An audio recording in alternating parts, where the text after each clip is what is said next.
This week on the podcast, we help you find that one metric or few metrics that are going to absolutely explode your profitability.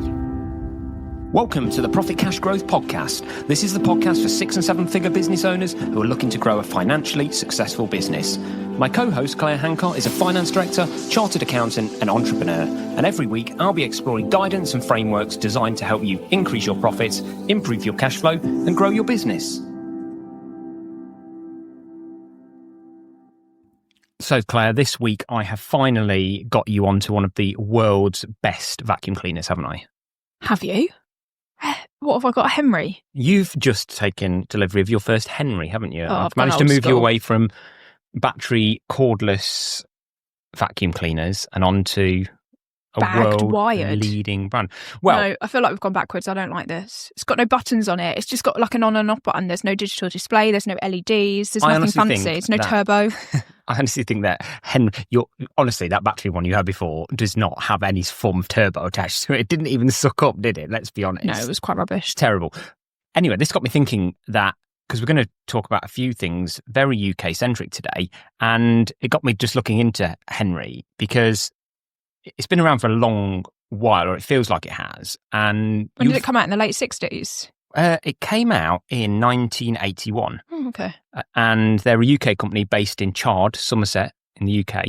Probably one of the UK's biggest success stories, I would have thought. One of the big success stories out there.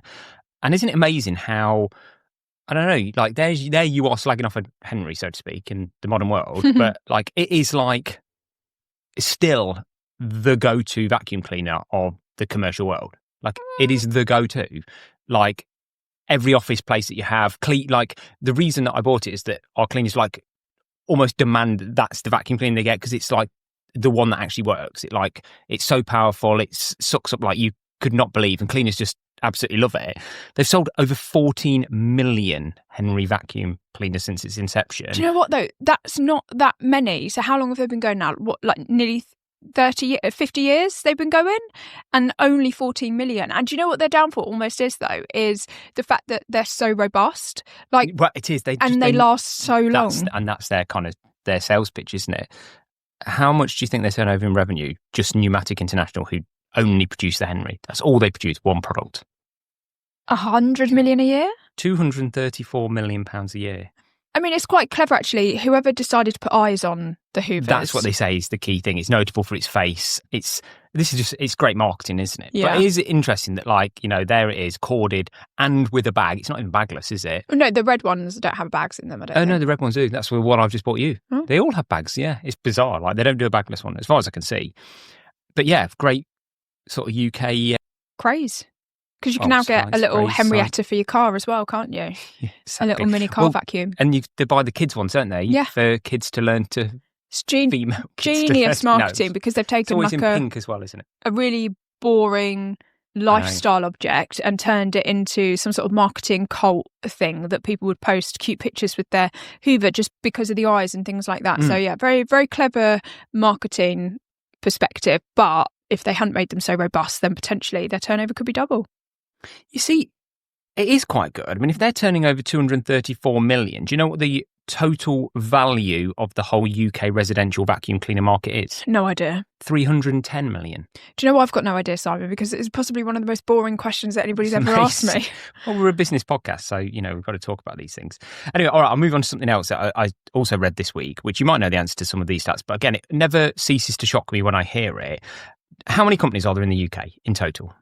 Do you know that? I've got no idea. 5.5 million companies. Oh, actually, I do know that. Limited companies, but that doesn't include sole traders. So, yeah. So what is a company? 5.5 million companies in the UK. How many of that 5.5 million employ more than 250 people? 10,000? 7,000. It never ceases to amaze me. And of those 7,000 companies, what percentage of total UK revenues do they turn over out of the 5.5 million? Say that question again. What percentage of the total revenue of that 5.5 million companies do those 7,000 companies turn over as a percentage? 80% of it? No, I mean, that's wild. God, that would be a really poor 5.523 million companies. But it is. The vast majority of that 5.5 million, and it will not even be trading companies. There'll be dormant companies, holding companies, companies that people have set up on Companies House and never done anything with companies, like just a load of rubbish that actually shouldn't be really counted towards the statistics. I think if you took trading companies, that 5.5 million would probably be more like 2 million at best. So I don't think that the statistics are that shocking when you then say, oh, well, only 7,000 employ more than 250 people. Yeah. Well, it's 53% is what those 7,000 turnover. So 7,000 companies employ more than 250 people, turnover about 50% of all of the revenues of the 5.5 million companies in the UK. Yeah, fascinating. It never ceases to amaze me how small you can be and still be like exceptional, if that makes sense. Does that make sense? No, I don't really know what you mean. Well, if you're a business that employs 250 people, what's that as a percentage of the 5.5 million? Like you're in the top 0.1% or something. It's tiny. Like you are an exceptional business, aren't you? What do they say about like 9% of companies don't even pay that or something crazy? Well, this is an argument that I was having with somebody on Facebook, actually, one of our local Facebook groups, and we were talking about there's 3 businesses in the town that look like they're shutting down, and they're quite prominent businesses. And people were quite scathing about the council, and they were like, oh, the Central Beds Council, they're responsible for this. And I just kind of commented and said, look, actually, no. Like these businesses, unfortunately, as brutal as this sounds, these businesses probably don't pay business rates. In fact, most of them will be small business rates relief. So they won't pay a penny in business rates. Yeah. Most of them are not VAT registered. They get the employment allowance, so they're not contributing to national insurance, and they're not making any profit, so they're not paying corporation tax either. So we've got these so-called businesses on our high streets that are taking up really prominent positions, and they're actually not contributing any taxes. And therefore, there is an argument to say, should they be allowed to continue? Should they continue to get the support from the government in terms of so many reliefs and taxes and things like that indefinitely? I'm not suggesting that we should cut it for small businesses full stop. I think particularly in, your first 5 years, for example, but after 5 years, if you've got a small business on our high street that isn't starting to contribute to the economy and starting to pay taxes, then should the government continue to support that with the various reliefs that small businesses get? I don't know. It's a very difficult conversation because it's important that we inspire people, and it's important that small businesses exist because they give people jobs and things like that. But the flip side is that those spaces could be taken by larger organisations that do pay tax. Yeah, I guess this is like that whole zombie company thing that we were talking about post-COVID. And to be honest with you, I think that is happening. I mean, we talked last week, didn't we, about your favourite lunch spot going and lots of other places in our town. I think we talked about that for the last 4 weeks. It's such big news in my life. Okay. And I think, interest rates are just, and inflation are naturally cleansing that market. And I think what you're reading is boo-hoo, people crying about losing their shops and various, but actually these companies were on a lifeline of, really low interest rates, no easy taxes. Debt, that type of thing. And actually, this was one of the positive things that I think people said about when, interest rates get to a more normalized 4 or 5%, is that you have a more normal world where businesses actually have to become productive. This is like this argument about why productivity might have been so poor, because you don't need to be productive when, you don't need to pay that loan repayment at the rate that is a sensible rate for the business. So we could be seeing all that. Anyway, let's continue our soiree into exciting and strong UK businesses with this week's news story of the week.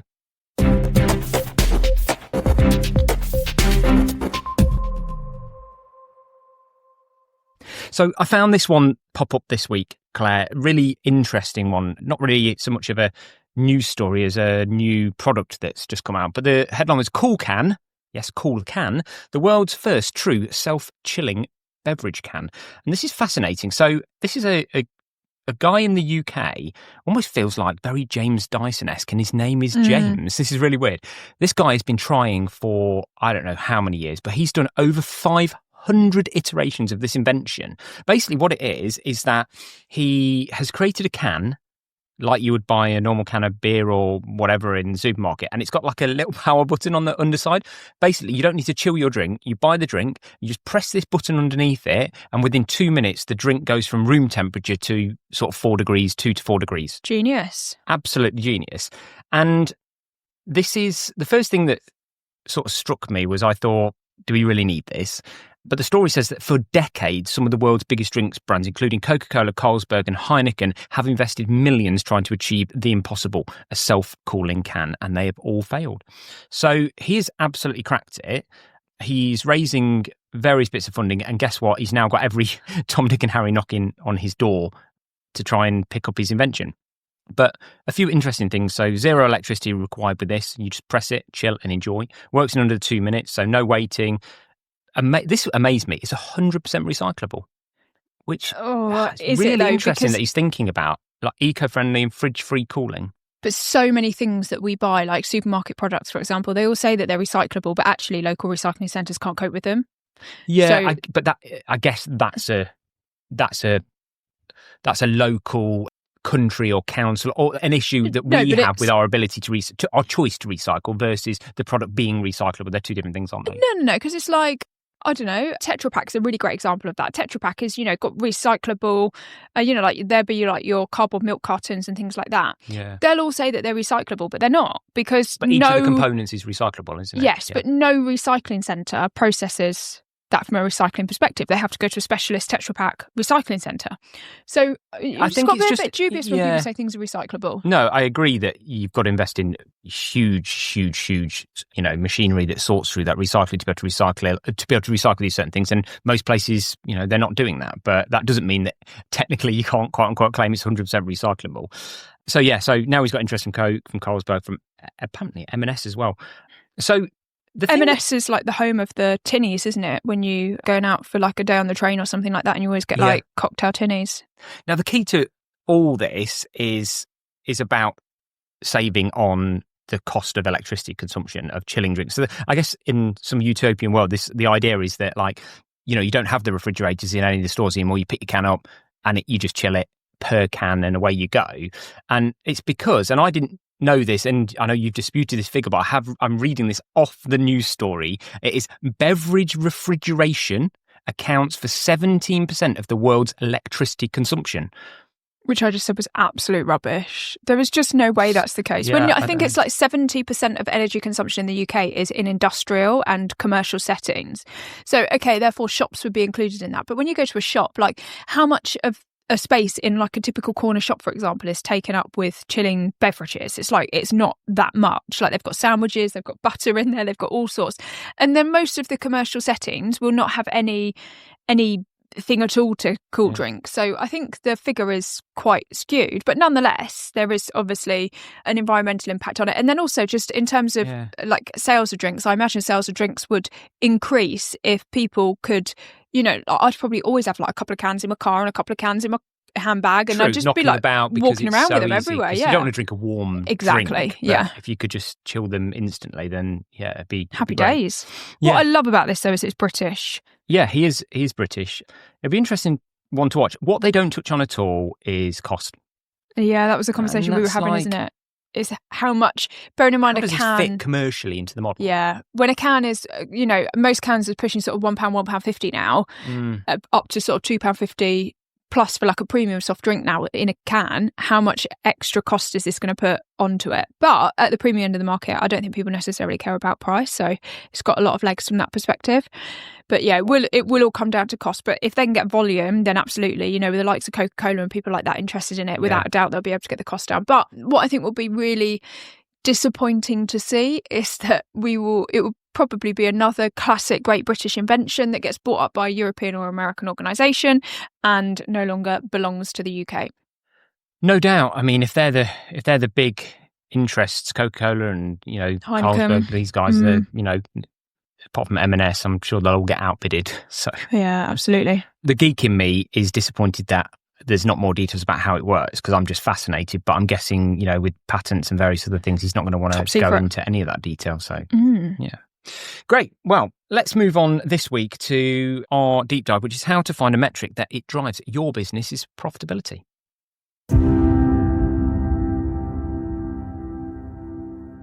So, Claire, this week we are going to do a bit of a KPI workshop live, aren't we? We are. And this is because this is something that you do when you're speaking at various groups to business owners. And we had a lovely speaking gig this week, didn't we? Calcott Spa and Manor in the Cotswolds, and it was a Friday afternoon, so that worked quite nicely for us, and we checked in for the evening. It was a glorious location to go to. Yeah, absolutely. And the great thing about these things is that we can bring this live from the conference into the podcast and actually share this with you as well, so you can work through this at home. But basically, this is a workshop that you do with those business owners, which really works through how they truly identify the KPI in their business that really works. Because the biggest issue that most business owners tend to face is they either don't track anything, or they track far too much. Yes, or they track things that are not really painting the full picture. So the reason that I do the workshop on this is because often, like you say, people track too much. So when people do have access to data, they will often be tracking a lot of KPIs because they don't really know what they all mean. They don't really understand them. So they just go for sort of quantity. Yeah. And accountants are guilty of contributing to that because there are some really cool systems out there that will generate these really swanky looking KPI dashboards, but somebody's literally clicking a button and a system's churning it out and it doesn't mean anything to that business. Before you go into that, what I'm just thinking about, are you worried, because I agree with all that, that you've got some amazing tools that are coming out that make it easier than ever because of AI to churn out reams of data. I'm going to talk, there's a story next week I want to talk about to do with AI. And I think that there's this interesting thing happening where you could, how do you filter the signal from the noise? And I think my worry is that people start to, especially, accountants, people like that, they double down on just chucking more information at business owners. Mm-hmm. So they look like they're delivering more value. Yep. And actually what ends up happening is the business owner gets less value and less clarity. Is that kind of thing, does that worry you at all? Yeah, because there was one lady in the event and she said, I've got my KPI dashboard now. And I went around and I had a look and I said, well, look, it looks really good, but somebody's literally just clicked a button and generated a report. And then a lot of these systems have now got built into them where you can click an AI button and it will generate commentary. But all the AI commentary is doing is commenting on what the graph already shows us. It's just putting the graph into words, which is great if you don't know how to interpret the graph. But what is it telling us? What action do we now need to take in our business to drive it? Or what is the root cause of that number falling or that number increasing? Like, what is actually happening? Yeah. And that intelligence piece, AI hasn't yet got to, and I don't think that that's coming anytime soon. I think it'll be the black spot. I think this will be the human value aspect, because I think people can. I see it all the time. People just put stuff in front of you, but it's like the person that wins is the person that says, yeah, but what does that mean and what do I take from it? Yeah. That's all that matters. Clarity, absolute clarity and focus. And I think that's a problem in an AI world that throws you just more info. And that was one of the reasons why I did this workshop, because I was actually last week on Tuesday and Wednesday, there was two big business events. There was Dan Bradbury's quarterly CEO Mastermind, and it clashed every week. I love it though, but it clashed with James Sinclair's Business Masterclass, right. And I had a ticket for both. So I went on one day to one and a second day to Dan Bradbury and then James Sinclair. So I did one day each, and it was very different because on the day that I did Dan Bradbury, we're learning a lot of stuff, but I came away with one page of 6 or 7 actions of things that I needed to implement in my business to drive it forward. And I now have delegated some of that to my team and I'm slowly working through it and it will be implemented in my business. The difference with when I went to James Sinclair is I was sitting there in a stage being talked at all day long. And so I got lots of ideas and I was very inspired, but I didn't actually write down any actions that I'm going to implement. In fact, I took a shit ton of notes in my notebook and I haven't looked at it since. Whereas with Dan Bradbury, it's like I have time to think, time to plan, time to really hone how I'm going to utilise that in my business. Then it's just a case of taking it away and doing it. And so that's what I did with this workshop, is rather than just talking at people, it's let's work through something together. Because if you can work through something together, it's much easier to take action from it. Yeah. And that is really important with numbers and trying to break through the noise, is that there's so much noise, there's so many numbers available, there's so much data available to people now. And what we want to do today is just try and hone that down to if we can have a traffic light or a red-green signal that tells us, is our profitability going to stay on track? How do we do that? And that's what we're going to identify today, is what that number is. What this isn't going to tell us is our lead gen healthy? Is our cash flow healthy? Is our long-term growth plan healthy? But it will tell us whether our profitability is healthy. Cool. Great. Okay, so what we want to do, step number 1, is to identify the KPI that best tells us whether our business is on track for profitability or not. Okay. And what we want to try and do is link our biggest cost base to our turnover somehow. Okay, so we want to come up with some sort of ratio that says if our turnover does this and our cost base does this, we know we're healthy. Now, it's not always going to be correct because you're going to have some ups and downs, but it's, as a CEO or an MD of your business, it's a quick snapshot to say, do I need to look at this further? Do I need to take action? Do I need to delegate this to somebody or not? Okay. Yeah.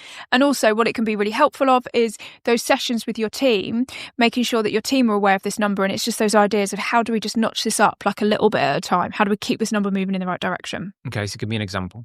So the first thing we want to do to start with this is we want to identify what our biggest single cost is in the business. Okay.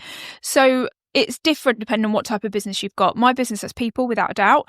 Your business is probably equally split between people and marketing. Yep. Other people, it's stock and cost of goods. You know, if you're selling products or you've got a manufacturing business. Stock, For other people, it's property. Yeah. You know, if you've got a hotel, then the biggest part of it is going to be your premises cost, isn't it? For example. I guess for a huge volume of business, it's going to be people, isn't it? Well, service businesses, even like yes. hotel, it's going to be people, isn't it? It's not going to be the property. The people going to cost. No, I think you'd be surprised if. And I'm not just talking about the cost of rent. I'm talking about the entire facilities cost of maintaining, running, managing that facility. It's going to be your facilities cost, isn't it? Yeah. And other businesses, it would be, you know, equipment, vehicles, that type of thing. If you've got like a delivery business, then obviously a big part of your cost is going to be your vehicle costs, fuel, maintenance, all of that type of stuff. So the first thing that you need to do is identify what your biggest cost is each month, and then somehow we want to link this to turnover. Okay. So as an example, if people costs are your biggest costs, then a couple of the KPIs that we would suggest, and you can go on to, we'll make sure it's in the podcast notes. We've got like a crib sheet of all of the different KPIs that we would suggest depending on what your cost is. And we'll make sure that's downloadable for you all on our website. But if your biggest cost is people, then a couple of the metrics that you might consider tracking would be people cost as a percentage of revenue. Mm-hmm. Or billable hours as a percentage of total revenue. So in my business, everybody's on a fixed monthly salary and my customers pay a fixed monthly fee as well. So therefore, we use labour costs as a percentage of turnover, and our target is a minimum of 4 times turnover versus our labour costs. But if you're, for example, running a law firm and you just bill billable hours, then I would suggest that you're tracking the proportion of billable hours. So if your staff are working 100 hours, what proportion of that have you been able to recharge to the customer, and what's lost downtime? Yep. Following, Simon? Got you. Absolutely. Yeah. Yep. Straightforward. So if your biggest cost is your premises, for example, then you'll be looking at maybe capacity or revenue per room, something like that. So if you've got like a property business or a hotel, revenue per room or number of rooms sold, that type of thing.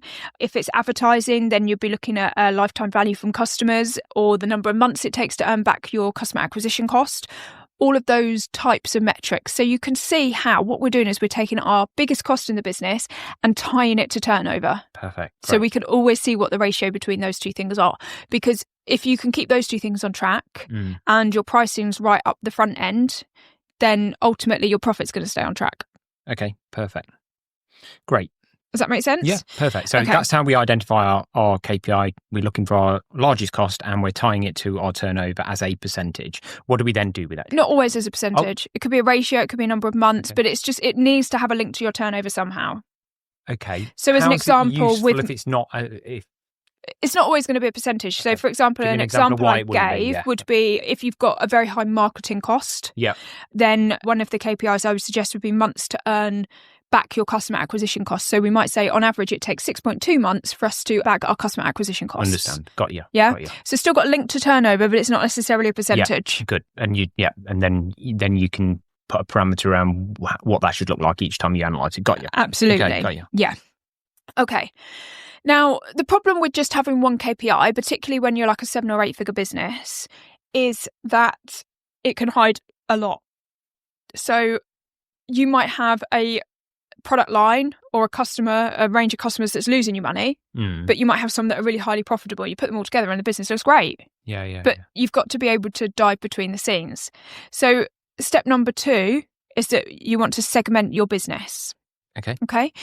Now, we want to have ideally no more than a handful of categories because we are not going to a humongous level of detail here. We're just going to enough for us to tell us whether things are on track or not. Is there a rule that you would say, like, how much should you segment your business? So should you do, in quarters? Should you do like 4? Is that too many? Is that too little? Like, what sort of amount of segmentation are we talking about here? Ideally, no more than a handful. So 5 Okay. maximum segments is what I would suggest, purely because otherwise we run the risk of like analysis paralysis. We end up with so much data that it's therefore difficult to really step back and see the wood for the trees. Fair enough. There are sometimes arguments that we might need to do things slightly differently and we might need to have more, particularly if you are a product-based business, then I'd say there's potentially an argument for you to have a few more categories, but otherwise... Yeah, I guess in true, if you look at like true e-commerce world, they'd probably segment them into tons and tons. So that is probably an acceptable way where they do analyze right down to like every single segment and product category. But that's probably an exception rather than a rule, isn't it? As you say. So try and keep it to just a handful. So what type of things? Give us some examples of the type of segmentation you would do. How would you segment your business? Okay, so it's going to be different for each type of business, but most of the common ones would be maybe like your different product lines. So if you've got different products that you sell, group them together. So you know that's going to be easy if you're a product-based business. But the event that I was at, there was a jewelry store there, so that's quite easy for them to say, okay, earrings is this and engagement rings is that. Would you go as high level as like men's, women's, kids? Yes, that could work. Yeah.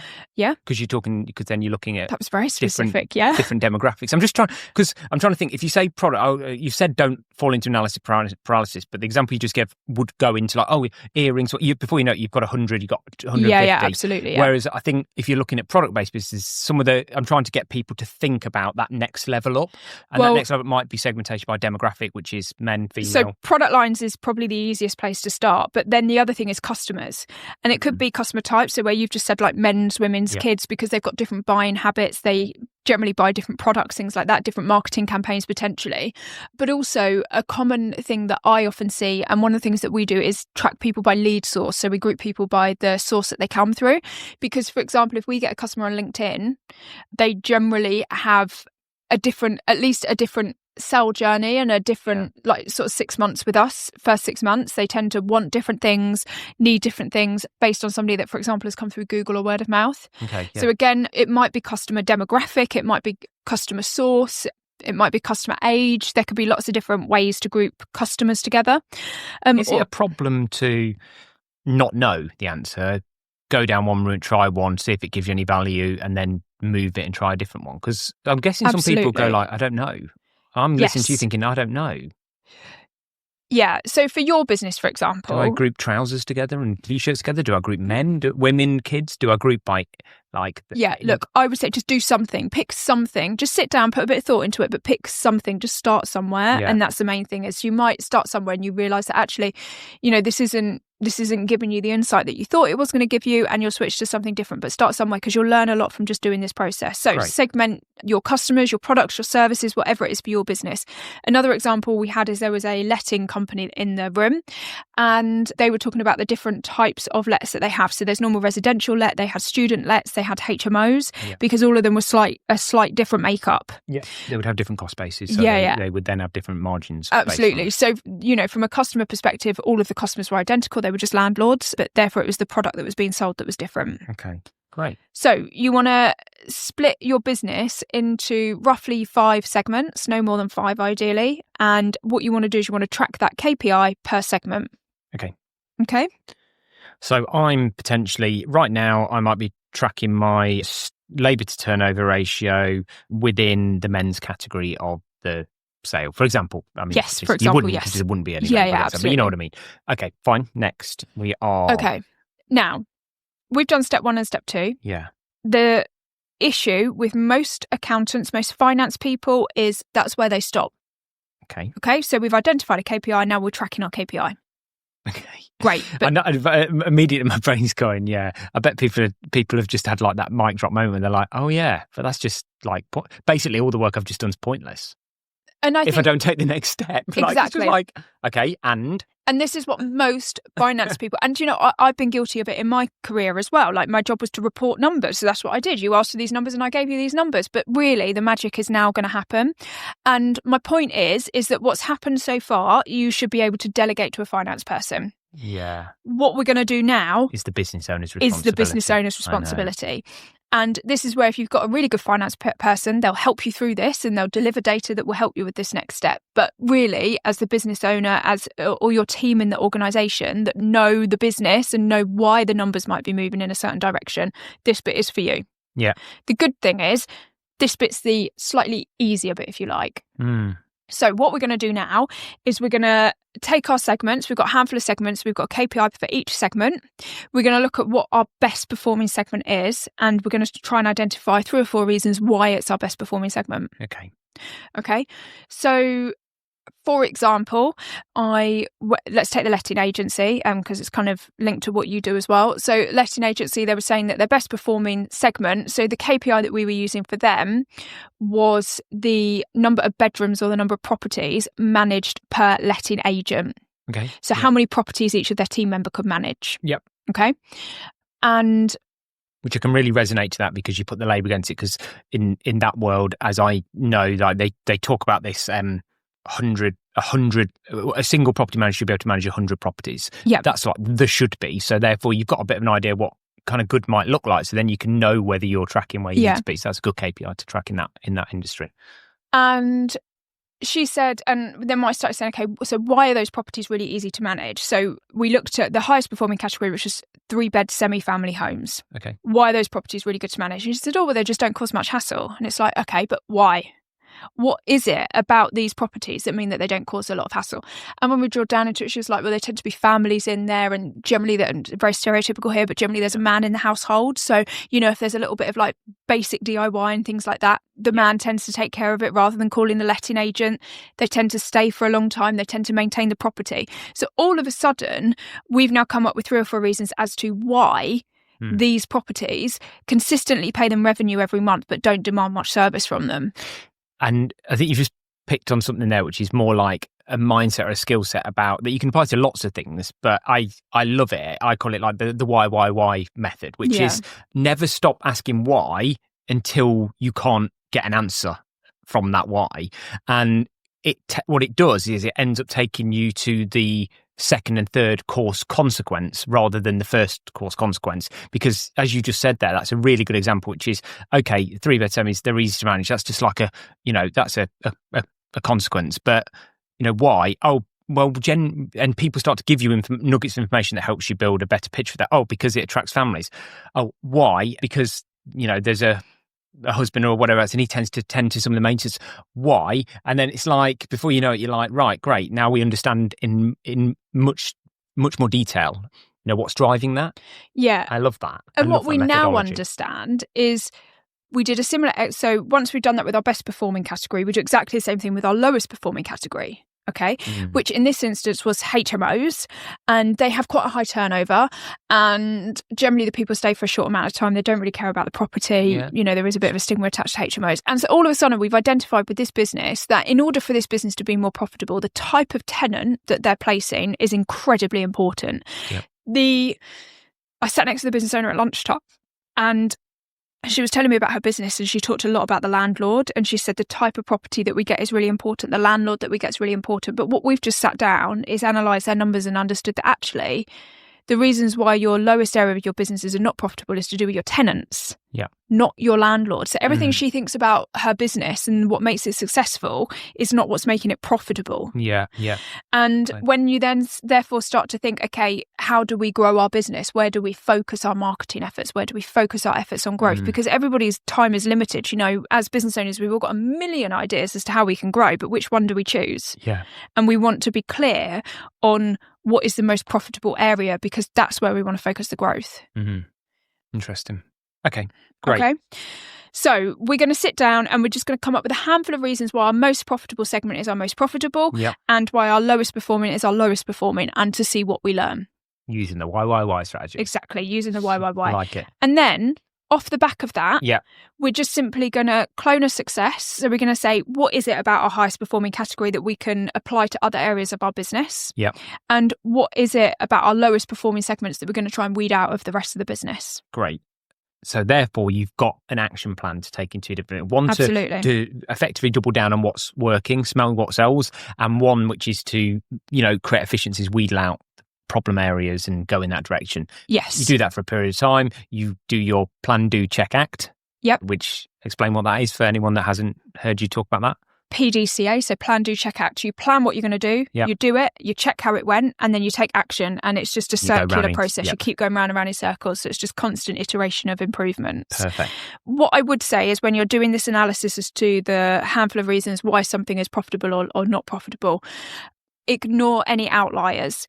So one of the ladies in my group was talking about how she had a loss leading, like a lead magnet, essentially. It was a very low cost product that they sold, which they knew it, most of the time it didn't even break even, but they're doing that because they know that's a really good lead generator. And so I would say there's probably not much point analysing that. And the same thing if you've got like a hero product that has done exceptionally well because of some reason that's not repeatable, take that out of the analysis. And hey, let's be clear. That is absolutely fine to have what I would say is a consciously unprofitable product line or something that you have strategically decided is in your business for a reason. 100%. That's absolutely it's a fine. Very well known pricing strategy. Yeah, absolutely. So this isn't about only doing this or only doing that. It's about again, this is about being really conscious about the decisions you're making, the actions you're taking, and the information you're using and how to take actions from that. So, and if you've got any KPI, even if you're at the point where you've already got some KPIs identified,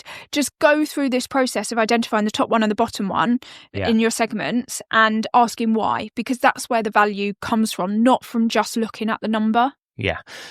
This is absolutely brilliant. Thank you. Because I've seen you do this live with the workshop and you've done it a shortened version here on the podcast, but you've got, am I okay to put we'll make sure that's available. Yeah, so we've got a kind of a worksheet that you can sit down and go through as the business owner of your own business, that literally you just go through, do this yourself to your business, and we will make this available for download on the website. So should we put a link on the podcast notes to download it? Yes, we'll put a link on the podcast notes. But if you go, or if they email marketing@profitcashgrowth.com as well, you can email me. I'll email you a copy of it, or we'll put a link on the website. Or go onto our website. There's a library of resources. It's completely free. Just pop your email address in, and then you get access to like a library. There's loads of cheat sheets, downloads, things like that in there. There's lots of stuff. We'll make sure that this is in there as well. Put that in here as well. Okay, great, brilliant. I think that's been really, really interesting and absolutely value packed. So thanks very much for that, Claire. And let's move on to this week's Profit Cash Growth Extra.